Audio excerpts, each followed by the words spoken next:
Procrastinação é um companheiro frequente de muitas pessoas. E acaba sendo, um baita atraso na vida da maior parte das pessoas. E nos nossos atendimentos, é raro que as pessoas não tragam procrastinação como uma queixa. E aí, Afonso, é muito comum a gente perceber que as pessoas não sabem o mínimo do funcionamento por detrás da procrastinação e, óbvio, e como lidar com ela. Exato, Fábio. E quase sempre a causa por trás da procrastinação é a mesma, o que tecnicamente a gente chama por evitação experiencial. Exato, Afonso. E visto que tem quase sempre a mesma causa, tem quase sempre os mesmos gatilhos. Então a gente tem que aprender a lidar com o quê?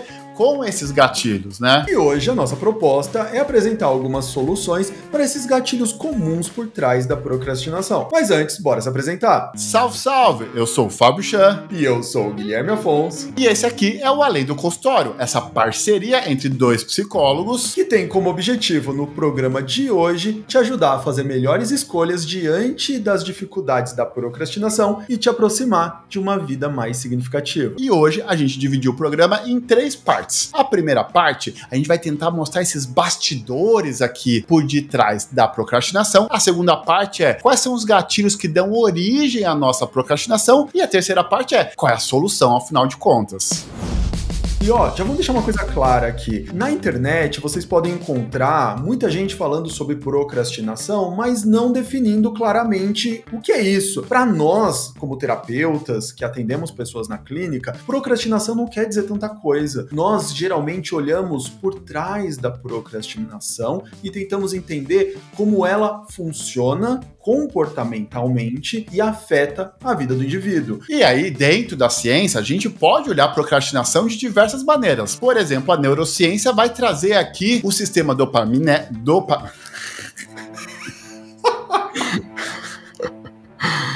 vai trazer aqui o sistema dopaminérgico ou o sistema de recompensas. Por exemplo, a TCC também, Afonso? Ia trazer alguma coisa vinculada às suas crenças e às suas regras aqui. Mas, no dia de hoje, a gente está usando mais a abordagem comportamental e então vem esse termo que a gente já apresentou, a evitação experiencial. E nós fazemos essa escolha porque nós desejamos trazer um conteúdo que, de fato, possa contribuir para uma mudança efetiva. Esclarecida essa parte, vamos lá, vamos entender então quais são as duas formas que a procrastinação se manifesta. A primeira maneira é o adiamento da tarefa, ou seja, eu preciso fazer alguma coisa, eu preciso emitir tal comportamento, mas eu adio o início dele. E a segunda forma que a procrastinação pode se manifestar na nossa vida é interrompendo uma tarefa já iniciada, não dando continuidade ao comportamento. E exato, Afonso. E é interessante que você identifique quais delas mais se aplicam na sua vida. Se é mais de dar início ou se é mais de dar continuidade. Entretanto, pode ser que você seja um privilegiado e você tenha as duas formas muito presentes aqui, Afonso? Perfeito, Fábio. Inclusive, comenta aqui embaixo qual é a forma com a qual você mais se identifica de procrastinação. Para lá, antes que você já comece a se martirizar aqui, se culpar, é bom deixar claro que todos nós procrastinamos. Exato, Fábio. Isso não quer dizer que a pessoa, por exemplo, esteja com alguma grande dificuldade, que ela precise tomar remédio e ir para terapia imediatamente. Porque o ponto é com qual intensidade, frequência e quais prejuízos isso traz para sua vida. Aqui é o critério. Mas aí eu tô vendo, Afonso? Tem gente aqui com cara de dúvida ainda, hein? Afinal de contas, o que é essa tal evitação experiencial que eles estão falando aí? Olha, Fábio, quando a gente precisa explicar evitação experiencial dentro da clínica, a gente geralmente deixa bem claro que é o comportamento de fazer uma esquiva, fazer uma fuga, fazer um afastamento a todo custo de alguma experiência desagradável, desconfortável. Quando isso aqui está acontecendo dentro de nós, quando a origem está em algum conteúdo dentro de nós, Afonso, não dá para nós fugirmos de nós mesmos. Então, pensamentos, impulsos, memórias, sensações, emoções, elas vão continuar com a gente, independente para onde a gente vá. E quando nós começamos a utilizar estratégias de evitação em relação a essas experiências internas, nós inevitavelmente começamos a entrar num ciclo que se repete e começa a acumular prejuízos. Exato, Afonso. E esses gatilhos que vão gerando esses prejuízos, bem, basicamente, a gente consegue classificar em 3 três tipos diferentes, que tem a ver com a incerteza em relação aos resultados, o medo da avaliação que vai ser feito e o esforço irrelevante muitas vezes perante aos desafios. E a maneira como a gente lida com esse estado interno, bem, é o que vai levar a gente à procrastinação. Boa, Fábio. Agora que a gente já entendeu que por trás da procrastinação, na realidade, se tem a evitação experiencial e que muitas vezes ela é uma resposta mediante gatilhos específicos, então vamos lá falar sobre cada um dos gatilhos, porque as propostas de soluções são baseadas neles. Afonso, esse daqui me pega bastante. O gatilho da incerteza perante o resultado. Então, quando eu não tenho a garantia que, dependendo do que eu fizer, do comportamento que eu vou emitir, o resultado é garantido, a recompensa vai ser garantida, ou quando eu questiono se eu realmente vou conseguir chegar no tal do resultado, dependendo do esforço que eu fizer, né? Boa, Fábio. Perceba que aqui a incerteza sobre a nossa própria capacidade ou sobre o desfecho gera uma experiência desconfortável na gente. E aí, nós queremos evitar essa experiência desconfortável se valendo de algumas estratégias. Por exemplo, adiar o início da tarefa porque você precisa se preparar melhor, ler aquele livro, fazer aquele curso, terminar aquele artigo. Só que no final, nunca é o suficiente e você nunca se sente plenamente preparado. E aí, a outra forma como se manifesta a procrastinação é interromper o processo. Quantas vezes, né, Afonso, você já ouviu histórias de pessoas que, por exemplo, estavam se preparando para um vestibular, para um concurso, e aí ela se vendo que ela não ia conseguir estudar o suficiente para garantir o resultado, ou seja, passar por todas as matérias, isso aqui desmotivava ela e ela interrompia qualquer processo de continuar estudando, né? Que é o equivalente, você produzir alguma coisa e no meio do caminho você amassar tudo e jogar no lixo. Ô, Afonso, peraí, eu tô pensando um negócio aqui. Eu sei que a gente falou, ia dividir em 3 pontos, só depois ia vir a solução, mas didaticamente, não é melhor a gente já trazer a solução pra agora do que de vez de apresentar os 3 problemas e depois trazer as 3 soluções? Exatamente, Fábio. Eu acho que essa é uma ótima ideia e, inclusive, isso demonstra que a gente tá aberto aqui para fazer improvisos e tentar adaptar durante a execução, né? A flexibilidade psicológica que a gente prega tanto, né, Afonso? Exatamente. Inclusive, se você quiser saber mais sobre flexibilidade psicológica, tem um link na descrição. Vamos pra solução, Afonso. Vamos lá. Qual é, então, a estratégia que a gente usa quando a pessoa procrastina, a pessoa apresenta evitações em relação a esse gatilho de resultado incerto? Naturalizar o quanto a incerteza de resultados é onipresente nas nossas vidas e que, quando não conseguimos lidar com isso adequadamente, nós acabamos nos sentindo muito ansiosos ou tendo uma baita desesperança, que são 2 experiências bem desagradáveis. O que leva a gente para o segundo ponto, né, Afonso? Lidar com esses estados internos. A gente tende a ter uma postura muito reativa. Se eu estou ansioso, eu vou ter que fazer alguma coisa em relação à minha ansiedade. Eu paraliso muitas vezes. O que eu vou fazer, eu vou evitar a qualquer custo. Ou quando, por exemplo, o acesso à desesperança, que tem a ver com um processo de maior tristeza. Não vai dar certo, então eu também nem vou continuar o esforço. Eu também sou muito reativo a essa sensação que eu tenho. Bem, essa segunda estratégia tem a ver com ser menos reativo e você conseguir escolher mais o que você quer fazer perante esses estados internos desagradáveis. E a terceira e última estratégia é focar no processo, você se engajar no passo a passo, nas etapas, e não ficar sempre mirando no resultado final. Isso facilita a gente poder viver o momento presente e poder encarar de uma forma mais branda as incertezas onipresentes e inevitáveis de todo o processo. Excelente, Afonso, porque é isso, né? Grande foco no resultado faz a pessoa se desengajar nas oportunidades que existem no processo. E ela vai procrastinar porque ela tá focada só no objetivo final e vai perder as oportunidades do processo, que é onde a vida se passa, afinal de contas. Boa, agora vem com a gente que a gente vai falar do segundo gatilho e já vai também falar da estratégia para se aprender a lidar com ele.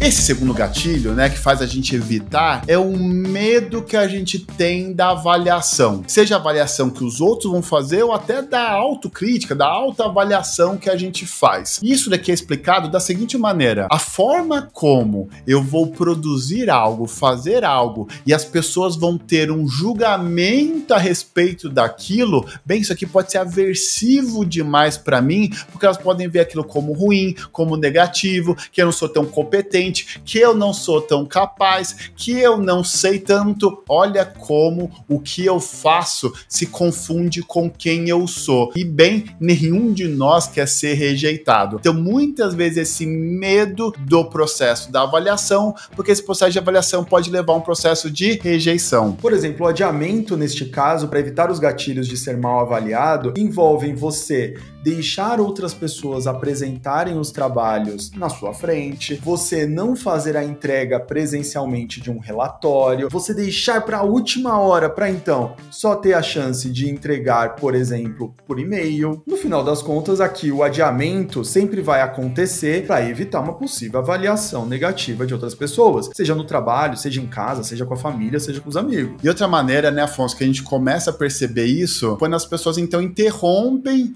alguma coisa que ela estava fazendo. Então, quem nunca se viu numa situação de estar fazendo algum projeto, um desenho, a escrita de alguma coisa e criticar o próprio trabalho, achar que não está bom o suficiente e então parar de fazer. Ou até por pensar em como os outros iriam avaliar aquilo, é tão aversiva essa ideia que eu quero evitar, então até interrompo o que eu estou fazendo. E agora é a hora da gente colocar aqui juntinho do problema a solução, né, Fábio? Sim, como sempre foi planejado aqui, né? Porque a gente não tem medo da avaliação das pessoas, então a gente está improvisando. Exatamente, para lidar com esse medo de ser mal avaliado, nós recomendamos, inclusive para as pessoas que a gente atende na clínica, trabalhar a exposição gradual. O que quer dizer que a gente pode começar a desenvolver na gente uma espécie de filosofia de vida de que não existe a sua grande obra-prima, não existe nada que é um trabalho realmente acabado, finalizado, fechado, que é uma grande representação absoluta de quem você é. Na verdade, tudo é um grande beta, tudo é um grande processo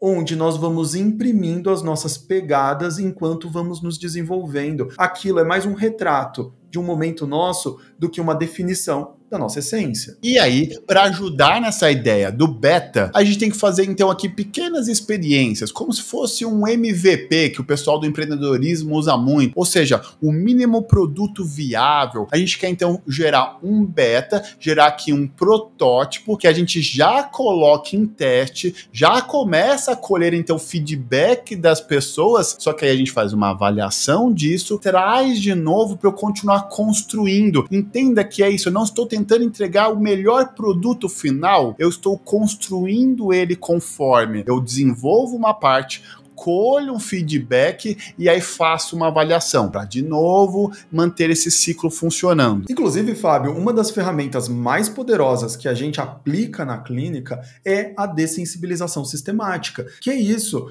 Você ir se expondo de maneira sistemática e gradual, como o Fábio mesmo falou na estratégia do MVP, você ir se expondo a solicitações de feedback graduais e então a sua sensibilidade ao desconforto diante do feedback ir se tornando mais tolerável. E olha aí, mais uma vez, a gente ter corrigido o roteiro durante o processo é uma maneira dessa de se expor aqui, né, Afonso? Isso é inédito, mais de 20 episódios gravados depois, olha nós aqui, nos expondo a fazer uma correção e inclusive deixar essa correção exposta para vocês verem. Isso, tem tudo um fundamento científico, né, Afonso?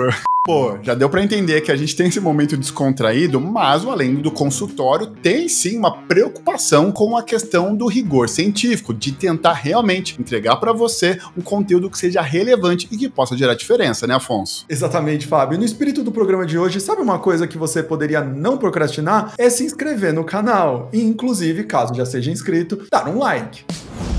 O terceiro terceiro gatilho que leva a gente a entrar nesse esforço evitativo e, portanto, procrastinar é a percepção de que os desafios são muito grandes, que atividades são muito difíceis e que os resultados que a gente poderia vir a alcançar não valem a pena. E aí o clássico que as pessoas fazem, que elas evitam adiar aqui o início do processo, é falar a seguinte coisa: quando eu me sentir motivado, aí sim eu vou iniciar a tarefa. Como se ela tivesse controle sobre a sua própria motivação, né, Afonso? Exatamente, ninguém controla a própria motivação e, inclusive, ficar esperando condições ideais é um grande gatilho para você evitar conversas difíceis com a sua namorada, sua esposa, seu parceiro, seu marido, evitar buscar uma promoção, conversar com um chefe, inclusive, talvez ter conversas importantes com seus filhos. Mas quando a pessoa até se submete a iniciar, bem, aí quando começa a vir os desafios, quando começa a surgir as dificuldades,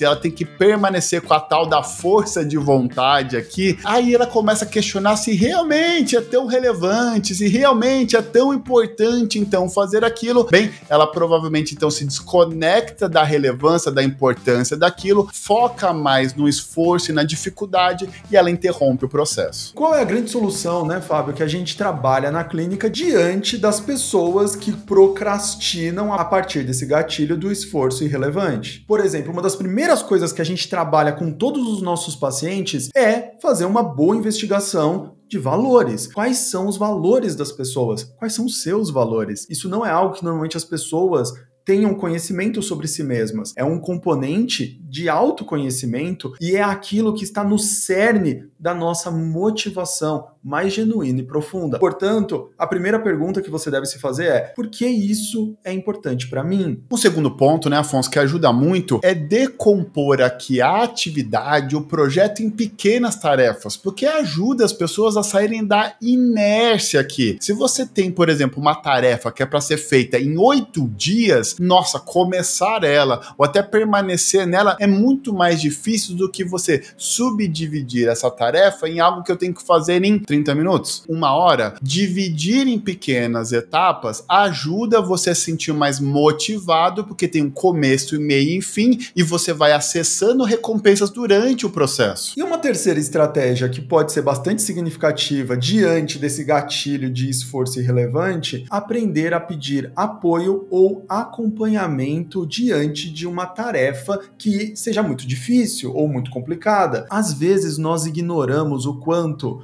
ter o apoio de um colega de trabalho, ter o apoio de um amigo ou inclusive ter o apoio do seu marido ou da sua esposa pode ser muito significativo para você encontrar relevância naquele esforço todo que precisa ser feito.